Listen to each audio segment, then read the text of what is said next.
Hold on. I've got something really important to say right now. Are you ready? Happy International Women's Day. And yes, today is Friday, so we're a little bit early, but the episodes with guests tend to get a bit more traction, and so that makes my voice just a little bit louder for the people in the back who may not have heard me. And we're going to say it again later in the episode when my guest for today, Lucy Hendricks, joins me. But let me tell you a little bit of what Lucy Hendricks is all about and why she's on the podcast. She is not only influential to female trainers, but also to male trainers in the way that she approaches fitness as something greater than just exercise and nutrition. There's so much more to it. There's the management of stress. There is the aspect of meditation and nature and walking and getting daylight. And that is things that we talked about. On top of that, we really dove down the rabbit hole on this one, and she shared some tough experiences, some things that she really had to be real with me, to be quite honest, because sometimes people look like they're just crushing it, like they're killing it, that they're at the best of their game financially on the Instagram and everything else. And it doesn't mean that they aren't struggling with things, and there's no rule that says you can't be really good at something and be struggling with something else. And we talked about how meditation impacted her and how taking steps back from that meditation process that she had, she noticed it. It's an important episode to me for you to listen to. We talked about all kinds of things that make up who we are as fitness professionals and experiences that we have and ways of finding connection and community and compassion and expressing empathy and shared experiences and just why she does what she does, why I do what I do, why training is more than just training. There are very few podcast episodes that talk about these things in the way that we did. And I'm not saying that I'm better than any other podcast host or that our conversation was more valuable than anybody else's conversation. But these are things that a lot of people can relate to that they've never heard before. These are concepts or processes or journeys that people think that they are alone. People think that nobody else goes through what they go through, or people think that they're not going to find compassion when they ask for it. They're not going to understand what holding space is. And for that reason, when you listen to this one, please share it. Please share it on your social media. Please send the link to it in an email to your friend. Talk about it.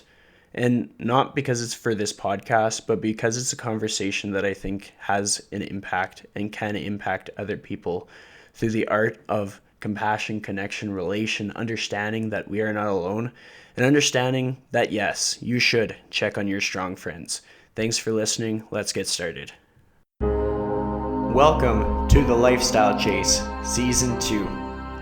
This podcast features high performers who have found a way to live their best life while balancing their health, wellness, friends, and family. I'm your host, Chris Little. Let's get started. The Lifestyle Chase is brought to you by Yeg Fitness. Yeg Fitness is Edmonton, Alberta, Canada's healthy lifestyle community, creating and supporting active living for all. Check them out online at yegfitness.ca and on social media at Yeg Fitness. Welcome to episode 104, and I am joined today by Lucy Hendricks. Did I get your name right? Yes. Yeehaw! So, how are you doing today? I am doing good. How are you? I'm awesome. I'm a little sleepy, but like that's nothing unusual. So, if you were at a party and you had to introduce yourself at the party, how would you introduce yourself? What are the things about you that you're the most proud of? I guess that would depend if I'm feeling like talking to someone or not. My introvert answer or my extrovert answer. I think the thing that I'm most proud of is being able to train people who are very deconditioned and in pain or have autoimmune problems, who think that their body is not capable of much, and I'm able to give them a little bit of hope and meet them where they're at and progress them from there. I would say that's probably what I'm most proud of. I like that answer. And like if you like your resume, what would your resume say just to kind of give people an idea of like who you are from your words? Yeah, like how I got into the industry. Just kind of the description of your day to day now, because I kind of dive down the rabbit hole further along. So just Mhm. like, who are you today at this present moment in time? What do you do like on any given day, sort of thing? Okay. Well, I live in Lexington, Kentucky, and I own a gym here with my business partner. And it's a gym that is trying to become more than just a gym right now. We're going through a lot of transitions on really being able to impact people's health at a level that most trainers don't end up hitting.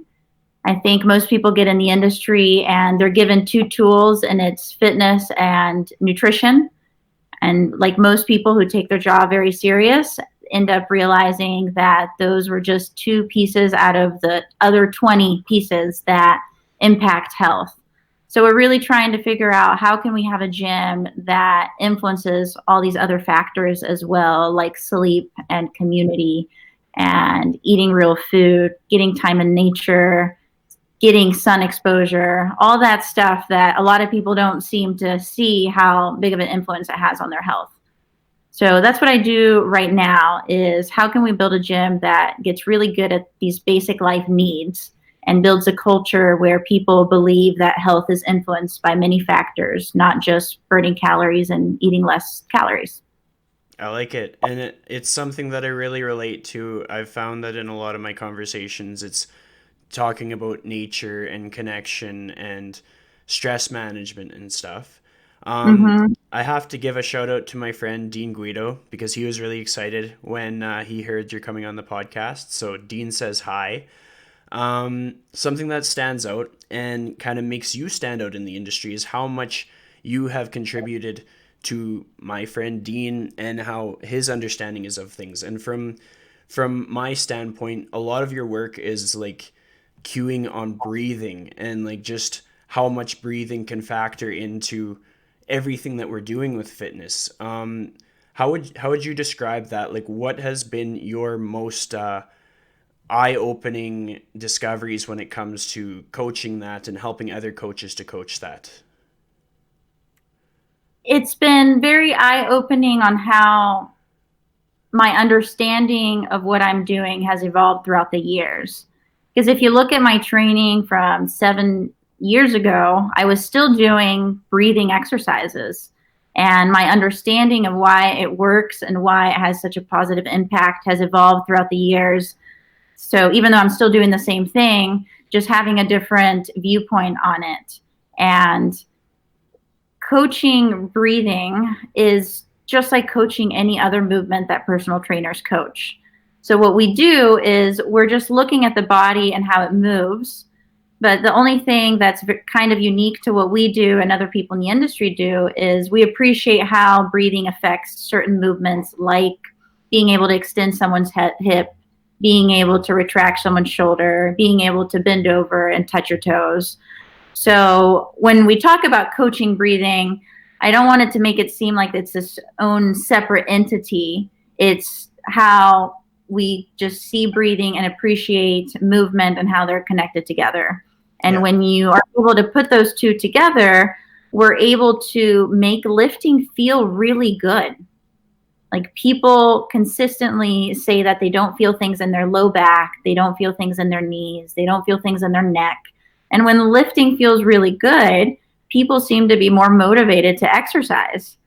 And that's what I try to teach other coaches is how can you coach movement in a way that feels good and feels successful. They feel like they're getting work in, but it doesn't hurt. And it feels good when they walk out of the gym instead of waking up with back pain and hip flexor pain all the time. Yeah, well, I mean, it's like it's such an underrated concept, and my grasp on the concept is still like I always consider myself a beginner. There's always something more I can learn, and that's what I love about being a podcast host because it doesn't matter who I talk to, I always have something new I can learn. Um, but it's like it's crazy to think that such a simple thing can be so profound in its crossover in application, how we can use it for so many other things. And I like your approach. And as I highlight that, I want to say early happy International Women's Day coming up on Sunday. And I think it's cool. I like highlighting women in the fitness industry because a lot of my listeners are females. I think it's probably about 60%. And it's tough to be a female fitness enthusiast or trainer or client that doesn't have people to look up to. But I would say you are a person to look up to. So hopefully, people listening to this look you up and discover more about you and how you influence in your interactions and the things that you provide at like seminars or at your facility. Well, thank you. That's pretty impressive. You have that many female listeners. That's really cool. I think it's just like my style. I do the long posts. I'm very I share a lot. I tell my story a lot, and I'm one of those soft around the edges kind of trainers. That's awesome. The thing that I like about having you on as a guest is your holistic approach. Because it's funny, before I even like really understood that more people call their training approach a holistic approach, I just kind of said it in passing to a client one time, and I was like, "Yeah, I'm kind of like a hippy dippy, a holistic trainer." I care about your gains in the gym, but I also care about like how are you doing as you get into the gym? How is your sustainability with like stress? Like how are you doing outside of the gym? How is your sleep? All that stuff. And it's definitely very influenced by like Dean Guido, Anthony Harder. They played a big role in like my first few years and they continue to. But how would you describe the holistic approach to training? Like how did you get influenced into starting it that way? And what motivates you to continue to do it that way? I think it started when I was younger with my mom. My brother had what they considered a learning disability, and my mom refused to put him on medication and talked about how his gut health really impacted his hyperactivity. And that was the first time that the idea of something out of like a different topic, or not a different topic, but like something like gut health can impact another aspect of your life. Or she mentioned how skin health, if you have an unhealthy gut, you'll have acne. So when all my friends were getting put on Accutane, I was terrified because I knew my mom wouldn't let me take medication. So when I told her what would happen if I got acne, she said, just don't eat sugar. And so it was the first time that concept was introduced of, if you're unhealthy, you'll have all these other things manifest that might not seem like a connection, but everything is connected. And that was the first time. But of course, I didn't believe her and I had to rebel and go against her for many years. But when I got in the industry, my first employer introduced me to this doctor called Terry Walls. Do you know who she is? Yeah, I heard her. Yeah, she's the author of the Walls Protocol. And what ended up happening with her was she developed an autoimmune disease, multiple sclerosis, and it progressed so much that she was in a wheelchair. And not just through diet, but by looking at other aspects of her life, she was able to reverse the symptoms of the disease. And now she walks, bikes, hikes, like is fully active, speaks all over the world, has a clinic of her own and her own healthcare certification. And she changed her diet. She talked a lot about meditation, talked a lot about sleep, talked a lot about connection and nature. So that was the first time that the same concept that my mom was trying to teach me was reintroduced to me. And it just made sense. It made a ton of sense. So throughout the years, I spent a lot of time working on myself, working on my sleep, working on nutrition, working on all these other factors. And I also try to work that with my clients. Because you said, kind of like you said, it's not just about working out. It's about your stress levels and how are you sleeping? Like, how are you as a person walking into the gym? Yeah. And then that's Terry Walls really was the person that sparked that. And she sparked it even more so last year when I got to interview her, because I thought I was going to have to leave the fitness industry and get into politics. Because I really needed to make change, not just with people's health in the gym, but people who also can't afford a gym. Yeah. Yeah. How do we get the society as a whole healthy? Because I've realized that the same enemies the fitness industry has also are the same people paying lobbyists and our congressmen to pass laws and bills that don't benefit us. So I interviewed her, and she gave me a different take on what I was thinking. And she made me realize that us as gym professionals or fitness professionals in the gym setting can create the future of healthcare by teaching people all these other factors influence your health. And these are the ways you can work on it. Here are the basic needs. Like, you don't need to get a sleep expert to tell you to get light exposure in the morning to help you with sleep. Yeah. Or you don't need a nutritionist to tell you that the quality of your food is important. So that's how I got started, really, was Terry Walls, I would say, is my biggest influence. I like that. And just like even the extent that simple is sometimes it almost seems too simple, you know, like to be like, okay, wake up, take some time to start up your day, get the sun exposure, get some exercise, like just these little habits that we can do that we don't need to hire out, source out expert upon expert upon expert upon expert. Just like start small, do little things, and it'll compound with time. Um, I like that. And it's something that I find from my experience, I'm really good at telling other people to do it, but maybe in my own sense, like I struggle to sometimes do it myself. And there's been times that I've felt that like I've almost fallen into a trap where I'm like I've lost track of like how stressed I got, or like how like emotionally run down I got. And I was watching your Instagram story, and it just kind of like something clicked. I need to get her on the podcast. You're sharing your experience on a period of time where you really had to work on yourself, and like you also, I saw you had an article that you wrote about it, and just talking essentially about mental health and stuff. I'm wondering if you could tell me a little bit more about that experience and what it was like. Yeah. Yeah. Thank you for giving me a platform to talk about this, because I think it's important.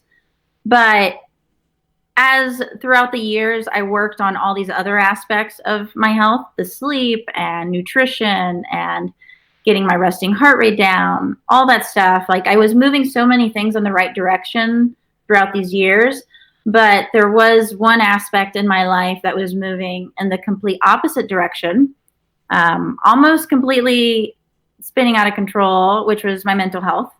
And I developed fears and anxieties and behaviors and coping strategies that most people would probably be very embarrassed at admitting that had happened to them, to the point where I guess this time last year I was pretty suicidal. Um, but if you follow me on social media and didn't see my few posts about my own struggles, like, you would never know that.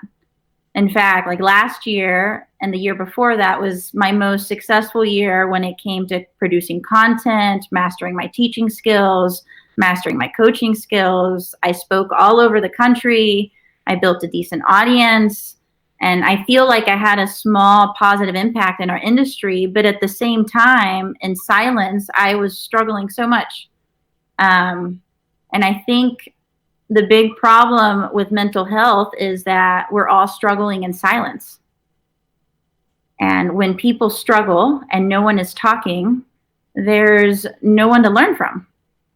And if you think about it, like, we learn how to think a certain way, behave a certain way. So we think the way we do, we act the way we do, because we watched other people behave.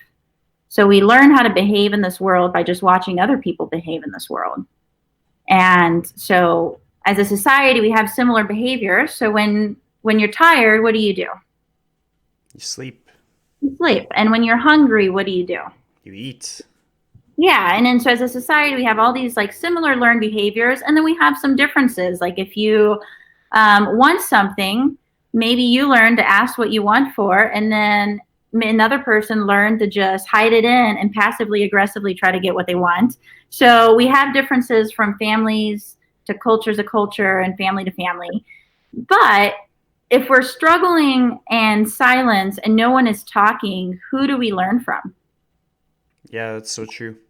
So when the unwanted thoughts start to happen, when the nightmares start to happen, when these behaviors and obsessions of checking the oven, turning around from going to work every single day to check the oven to make sure my cats are okay, like, what do I do then? Like, how do I cope with this? Like, I never watched anyone deal with it other than mainstream media and, you know, novellas and the TV. Like, how do they deal with mental health? They take a pill. Like, that's the only coping strategy that you learn watching TV. Like, there was no TV show or series where they talked about Jane meditating 30 minutes a day to cope with all of her unwanted thoughts. Mm-hmm. No one talks about these things. And I think that's why I hid that side of me for so long, because I struggled so much, but at the same time, I was so successful in certain areas in my life. And I couldn't accept both. And even loved ones couldn't accept both. Like, I had a loved one really struggle having any compassion towards me because he said, it's hard to believe that you struggle so much because you're so good at other things. And I think that's why we need to start talking about it, because it is true. You can be so good at things in your life, but then also struggle so much at the same time. So I had to really learn how to work on myself. And the first time that I was really able to take a step in the right direction was when someone showed compassion towards me and understanding. And when someone was able to do that, I was able to take personal responsibility in healing. Because there's this weird, like, all these, now reflecting back, it's like I can totally see why all these things happen, all the trauma, all the things that I had to go through. So, like, of course that's what ended up happening. But it wasn't until someone showed me that compassion and understanding that I was able to turn things around and take responsibility for my own health. And I think when it comes to mental health and anything, obesity, any type of like thing that requires lifestyle change and healing, there's two extremes. There's the compassion and understanding, but then now we're just normalizing it, like obesity, and we're normalizing being unhealthy and being obese because we have all this compassion towards people. And then there's the other extreme of, suck it up. It's your responsibility to change. Like, it's your future, or it's your people have had it worse than you. And that the two extremes don't really help people. Yeah. Like, how can we bring it in the middle, where how can we have understanding and compassion towards people struggling, whether it's obesity, mental health, anything, and then how can we show them how to take responsibility for their own healing and their own healthy journey. So I like the talking about compassion, and I'll segue back to that later, but what was working on you, like, for you? Because, like, I have ways that I work on myself. I do my daily episodes here on this podcast, which kind of forces me to have self-reflection and really find ways to, like, work through different questions on my mind. And that's sort of like a way that forces me to do it because I'm accountable to whoever listens. And then it happens, and it kind of keeps me in a state of, like, I don't know, consistency. I have a routine that I do, and it causes me to stop and breathe and reflect and, like, think things through. But for you, what does working on yourself, what's the process like for you? You definitely said the word routine there. If you look at inpatient rehab, which I sometimes feel like I should have gone multiple times, reflecting back, the big thing for them is routine. And that can really help with people dealing with mental health. So I had developed a routine of meditating every morning, doing yoga, meal prepping. So the less I can think about what I need to do in the day of like, where am I having lunch? What am I eating for lunch? So the less thought there was on my daily routines, the more I was able to handle other stressors. But then I would say the meditating was huge. It wasn't what helped me the most, but it was the base that I needed to learn new patterns and new behaviors, because I was always told, oh, you're just thinking negatively, or just ask yourself better questions, or say things like, you get to do it instead of I have to. And I always thought those things were bullshit. It's just like, I can't just change the way I'm thinking. But it wasn't until I learned how to meditate and become present that I was finally able to change my negative thoughts and change my negative anxiety and really challenge myself. Like, what I'm thinking about, is it really true? Like, is it like, what evidence do I have to show me that this negative thought or this assumption or this catastrophic thought is real? So once I developed the base, which was my meditative practice, I was able to work on my negative thoughts and catastrophic thoughts, which I've been working with a therapist. Yeah. Well, I mean, there's so many fitness professionals that will happily admit that they see a therapist. Like it's a therapist is for anybody. It's just like a dentist. Like our mental health is just like our health. We need help with all aspects of what we do, just like we hire an accountant sometimes. When it comes to meditation, like I'll have discussions of meditation with people, and I try to just simplify it and make it seem more accessible, that it doesn't, there's, your meditation doesn't have to be the same as someone else's meditation. But if somebody was skeptical to you based on your life experiences, like how would you remove some of the barriers towards them having a practice of their own?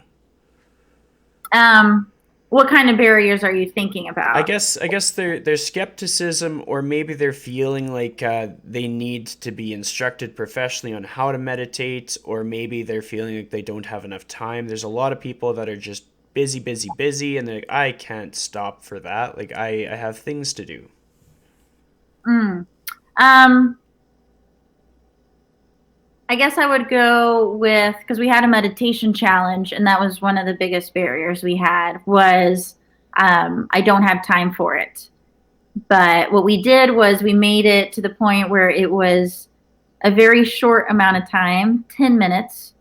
And instead of asking them to do 15 minutes twice a day or 30 minutes in one sitting, and really making sure that they're not seeing a meditation as positive and negative, or a good or a bad meditation, because there's no such thing as a bad meditation. A bad meditation is one that is not done. Yeah. Uh, Most people think that if they can't shut off their mind, that they just failed at meditating, when that is not the case. Even the best meditators have thoughts, but the difference with those people is that they are able to let go of the thoughts a lot faster. And that's what you're doing. You're literally training your brain to bring yourself back to the present moment. And it will be very hard at first, just like any new skill. Like when you first learned how to drive, everything was very new and not automatic. And once you got the hang of it, it became a little easier. And that's what you're doing with your thoughts. And they use the word, you want to see your thoughts in a non-judgmental way. But I like to say the word in a de-threatening way. And this is what I got from learning with pain. So when it comes to pain, if you feel threatened, your body's best protective mechanism is to create pain. So it is shown, or they've shown that when people get an MRI and they get a diagnosis of a meniscal tear, that their pain will increase, just the thought of a meniscus tear, because that thought is very threatening. So what does your body do? Well, I'm feeling threatened, so I'm going to produce a little bit more pain. And they've used meditation to help decrease people's pain, because when you feel your pain, or when you think about your pain, if you can de-threaten that feeling, you now de-threaten the danger response, so then the pain can decrease. Same thing with meditation. If you come up with a thought that you've been ruminating or something that makes you anxious, can you train your brain into thinking of that thought in a non-threatening way? And then so you literally are training your brain to be more resilient with it because you're training yourself to respond differently to that thought. And when it comes to meditation, or when it comes to any of these basic life needs, or basic life needs, you're not going to get results right away. And that's the big expectation I need to put on people. It's not like you're going to meditate for the next 5 days and be like, wow, I feel better. Meditation works more like 2 years or 2 months down the road. You look back and you realize, oh, wow, things are so much different now. And I didn't Yeah. even realize it. And that expectation is huge for people who are skeptical.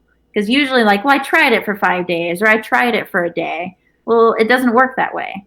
It's you do it and you build the practice and you look back 2 months down the road and you realize how different your life is. Or if you're like me, you stop doing it.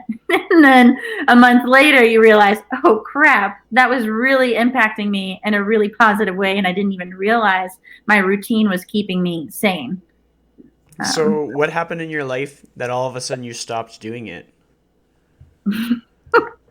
Um, my long distance boyfriend came to move with me for 2 months. And I had a really strict routine. I was meditating 30 minutes a day, yoga 3 times a week, training 3 times a week. And when he moved, I thought, well, I'll just let go of everything and just meditate 10 minutes a day. And sometimes those 10 minutes wouldn't happen. And 2 months later, I'm like taking 5 steps back and I'm losing my tolerance. I'm having anxiety again. So it was reflecting back, oh, wow, I was doing so much better and I didn't even realize it because now I'm back to feeling pretty bad right now. Yeah. Well, I like that you talk about that because we're all human. We're all gonna have like things that change in our life socially. We're all gonna have routines where we're like, oh yeah, no, we're good. We can make this work, and then we have that wake up call. Um, do you track like when you do your meditation? Is there a way that you track it? Do you journal it, or like just your progress, how you're feeling, anything like that? I do track it with my planner, my to-do list. Okay. So the last couple days on my daily episodes, I've been talking a lot about journaling. And like this stuff just kind of it's my thoughts of the day. And it's totally coincidental that it totally aligns with this episode. I just like that it worked out that way. Um, Teach me how to journal. I'm horrible at journaling and like tracking and keeping track of anything. So I want to know from the pro. I consider you a pro at this stuff. What's your best advice for this? Oh, I am not a pro at tracking. I'm a beginner. I've just learned like how much being able to write things down and keep a schedule can help with your mental health Yeah. and being able to be mindful because your mind is not for remembering. It's for making, I forget what book, I think it's Getting Things Done. I didn't even read, but I've heard about it many times. It's your mind. Something about your mind is not for remembering. It's for making ideas or something like that, or creating ideas. And I was definitely the kind of person that remembered everything. Appointments, like I have my work schedule with my appointments on my phone, so I don't remember those. But little things like dentist appointment, haircuts, like I just would remember everything. And that can really prevent you from being mindful because if you can't let go of those things. So what I do when it comes to tracking and being able to be mindful is I look at my to-do list and I look at my calendar and I any thoughts or any ideas that I can think of before I meditate, I write them down. And then I look at my to-do list again and I think, is there anything else that I'm forgetting? Anything else that I need to do, some tasks that I'm forgetting, and I look at my schedule. So when I start to meditate, if I think of anything like, oh, I need to text this person, it's like I already wrote it down and I'm able to let it go. So being able to track my to-do list and being able to track all my tasks and all my ideas, which I have a lot of, has helped me with my meditative process. When it comes to journaling, I have not gotten into that. Yeah. Well, I mean, it's kind of like It's a very broad term because journaling for me is going to look different than journaling for the person down the street, and it's going to look different trainer to trainer. But I think the act of just like kind of getting things off your mind so you Mm-hmm. can be present and you can be more focused, and that whole art of like understanding that being in the beginner mindset makes a lot of things a lot more accessible, taking the pressure off of the fact that we have to be perfect because nobody is truly perfect. Like we all have accessibility in towards bettering ourselves in whatever aspect. It's just the matter of taking those tiny steps. Yeah, and being able to embrace failure and setbacks, and we try to really communicate that with clients. Yeah. This is a process, and you will have failures, you will have setbacks, you will try a diet and fail, and you'll try again, and you really have to embrace that process.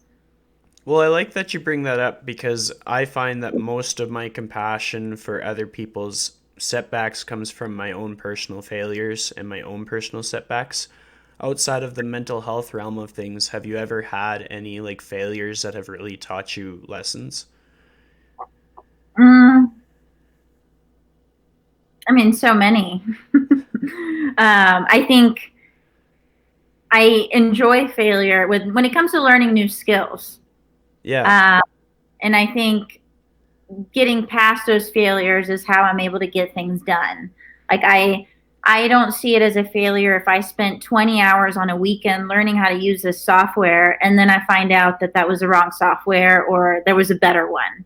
Like, well, it got me to the best one. So, like to me it's not really failure, it's more practice. Yeah, And absolutely. changing that around instead of seeing I failed, it's no, I practiced to get to from point A to point B. I got all this practice, and that's how I was able to get to that point. Well, I think in this industry in particular, just a lot of people get stuck on the expectations of what they think the process looks like. And so, on the topic of like social media, a lot of people want to gain traction on their social media. And they're like, oh, I put out this post and it had all this really great content and it got 8 likes. And they're not considering the fact that they just produced this unreal content that's out there in the world and somebody's going to read it, just maybe not today. Um, what kind of advice would you have for someone that is just struggling, that they aren't learning lessons from their failure, they're feeling defeated every time and just beat down? Um, I would say seeing it as a practice and then looking at success in a different way. The way I used to see it was if I shared one article and one person saw it and got help from it, whether it was my article or me sharing someone else's article, like to me, that was enough. Like if you just influence one person and if that one person can keep you going, like eventually you will be influencing more people. Yeah. Uh, Instead of seeing it as a failure that you didn't get all this traction, but what if you really helped the two people that liked it? Yeah. And and then I think in the industry, when it comes to in the fitness industry, but also speaking, there's not this like slow progress when it comes to influencing people and even making money. You go from not making any money and doing a lot of things for free to making a decent amount, but there's not like this slow going up the stairs making little, like you are going to have to do things for free. You are going to have to not get paid. But instead of seeing it as a failure, see it as practice to get to where you want to be. Um, and measuring success in a different way. Like, can you just influence one person and change that one person? Well, I completely agree. There's so many instances where it's just like I will put something out or I will have a gesture, I'll spend some time talking to somebody and I'll be like, this is just one person. Then I'll like give my head a shake and I'll understand that is one person. That is a person. Like impact doesn't have to be more than one person. It can be one and be magnified by how that person shows up in the world and how it's like scales out. Like one person is then going to impact others. So like your influence on Dean and Anthony then in turn influenced me, and then we did full circle and now you're on my podcast. Isn't that crazy to think about? Yeah. Yeah. And I even had my friend who owns multiple businesses wanted to set up this meeting for me to meet this one guy who owns a tennis club, and he could hear the hesitation in my voice because I have a lot going on right now. And he goes, Lucy, as your friend and your business coach, you don't say no to these opportunities. You know, 10 meetings will end up in a 8 out of 10 will end up in a failure. So what? You wasted 45 minutes in each meeting, but those 2 meetings, you make one connection, you make one good friend, you make one good deal that can impact you so much. So you just don't say no to everything, and you don't see everything as a failure. Like, Yeah, see it as opportunities. And even if it doesn't end up in anything, maybe just meeting with that person down the road, they'll connect you with someone who's really important, who will get you where you need to be. agreed. And great segue. You used the word connection. And so we talked about compassion. And in compassion, you don't get that without a quality connection. And like just in terms of community, it's a big buzzword, especially here in Edmonton. Community comes up a lot in hashtags and stuff. But I want to dive into what feels like a genuine, like intentional, I guess, nourishing connection for you. What does that look like by your definition? I think it's when you feel like you belong and you feel understood. And that's the connection we give people when they come to the gym. Um, and sometimes we'll get people who already see health the way we see it. They already see this like holistic approach. And when they see that we believe in it, it's like, wow, you all are my people. So we get to connect and being able to belong in like the same community that believe the same things and value the same things. But the other part is being able to be understood. And that's where the compassion and understanding really comes in, is I totally get you. And the reason you are the way you are, the reason you're struggling, like that is totally understandable that you feel this way and that you're going through this. So I think when it comes to connection, we really try to push a feeling of belonging and feeling understood. And that's how we give people to connect in our community.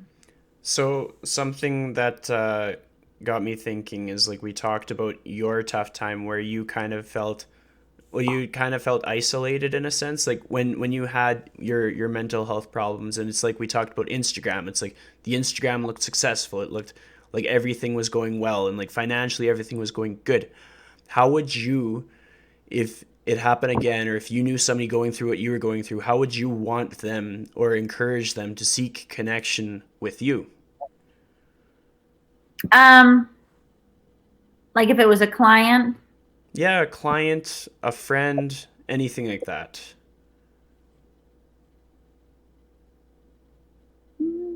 that's a really good question. Um, I think that's hard Yeah. because the person going through it doesn't even know what they need. So I think holding a space where it's non-judgmental and you can just go through whatever you're going through. And then I don't want to say holding space, but it kind of is holding space for someone. And I think opening up about my own struggles, and I work with a trauma expert, I see a counselor, and it's like I can listen and I can be there for you, but I don't have to fix anything. So I can just be there non-judgmentally and allow you to still be in this community, or allow you to still come and feel safe coming to this community, even though you're going through these struggles. Yeah. But I guess being able to hold space for someone, because the And person struggling doesn't know what the right word is. They don't know what they need, and neither do we. But we can hold space and allow them to still feel welcome even when they're going through a struggle. you put it perfectly, especially with holding space, because like holding space seems like a fluffy, like Mm-hmm. rainbow unicorn term, but it's truly a thing. By my experiences, it's you're willing to be there to listen. You're you're literally like opening up part of your day to be present for that person. And by present, like you're listening to what they have to say and hearing it for what it is, not necessarily like we as compassionate people, we aren't equipped to fix everything, but we can certainly listen and kind of hear where a person's coming from. And I think that's just it's a skill that takes a lot of practice, and it's a skill that a lot of people are beginners at, and we're always going to learn to be better. But it's something that has impacted me huge in the last couple of years as a podcast host, understanding the value in holding space for people and understanding the value of compassion. And that's why I like to bring these stories onto the podcast, because without saying it, people understand that they are safe. Like, as my client, as my friend, this is sort of a place where this dialogue can be talked about, where if a person is like, wow, I really relate to that, then they have access to other people that kind of feel the way that they feel, or have been through the things that other people have been through. Whereas otherwise, when are they going to experience that moment where it's like, oh, I relate to that? Like, without these rabbit hole conversations that we're having here, there is no point where they relate. Yes.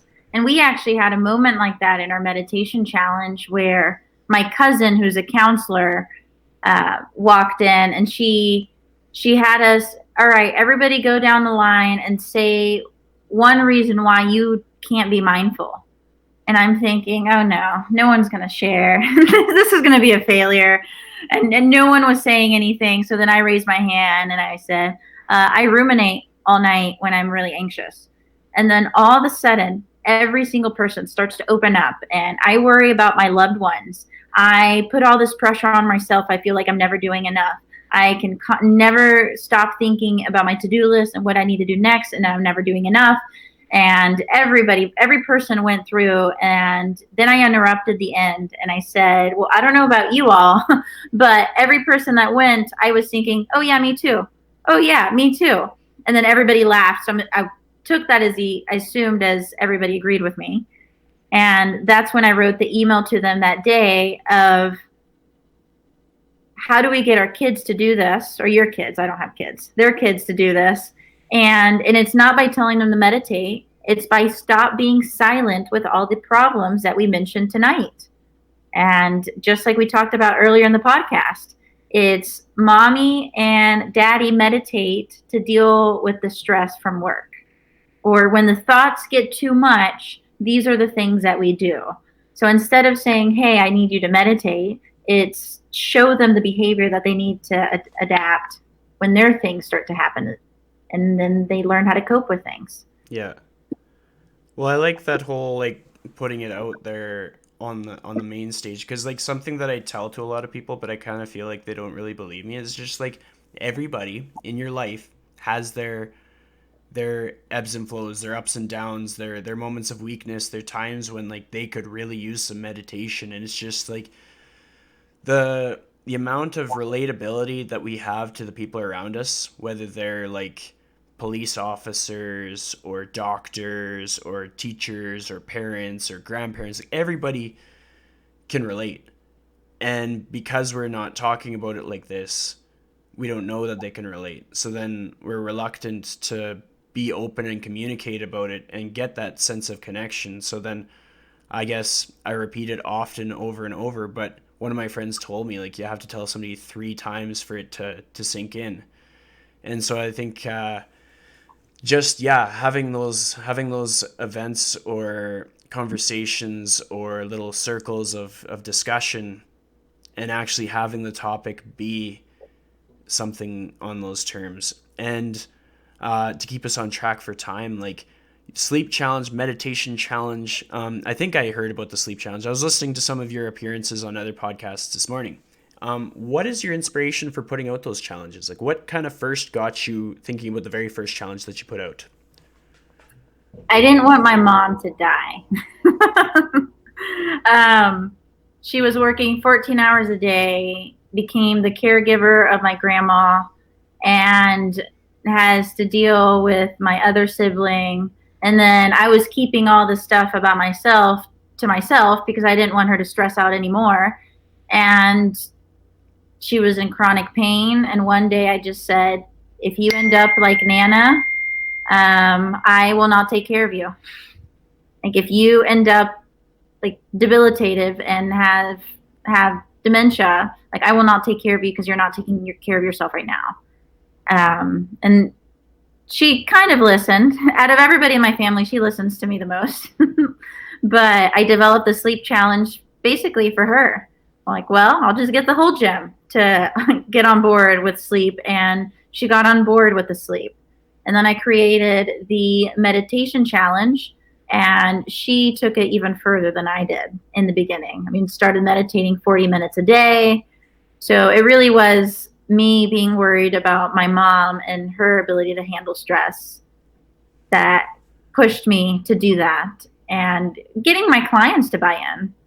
Yeah. Um, That is honestly a lot of why I do a lot of the things I do. I'll have somebody in my life that I know that I can help, and so sometimes when I feel like I can't just help them, I'll help a whole bunch of people to indirectly help that one person. yeah, it works. So in the next 5 years, what's your big, hairy, audacious goal? Like, what's something that you really want to accomplish in the next 5 years? It's really nailing down the model in a gym setting that can get people really good at the basics. I would say, like, the way I see it is if every expert, a sleep expert, physical therapist expert, trauma expert, nutritionist, all these experts that cost a lot of money, all came into one room and they all had to decide, okay, well, if all of our patients and clients needed a gym that would best support us, what would be the things that they need to learn how to do? And that's breathing and lifting and cardio and sleep basics and nutrition and nature and, like, basically our pillars. Really having a model that can be recreated so I can teach it to other gyms. And then get the fitness industry politically involved so we can get bills and policies passed where gyms that follow this model get massive tax cuts, and we can advocate for people who can't afford a $400 gym membership. Because if we got tax cuts, we could make it more affordable. Yeah, So gyms that can fight for social justice, who care about people, not just the ones that can afford a gym membership, but everybody. yeah. So that's the goal. I like it. That's a good goal. So, if you were to give one piece of advice to someone on how to live their life to the fullest in the most authentic or true to themselves way, what would that piece of advice be? It would be exactly what you just said. Be 100% authentic and be yourself, and don't be afraid at swimming against the stream, and don't be afraid at being stubborn, and don't be afraid at getting defensive when someone challenges your beliefs, as long as you can go back and reflect and then think, okay, maybe I do need to change the way I think. But not be afraid at being stubborn and sticking to your guns, but then also being okay with changing later on. I love it. So, thank you so much for joining me Thank today. you. If you don't already, go follow Lucy Hendricks on Instagram. You can find her Lucy underscore Hendricks, HENDRICKS.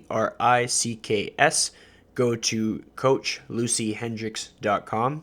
I find that her blog posts are awesome, so I want you to read them point blank. There's she's not paying me to say this. I just am interested in you being interested in someone that I think is doing a really great job. And I don't do this often. So who cares? Like, this is a great female fitness professional who's doing an awesome job. And happy International Women's Day. And go focus on you. Go adopt a meditation practice.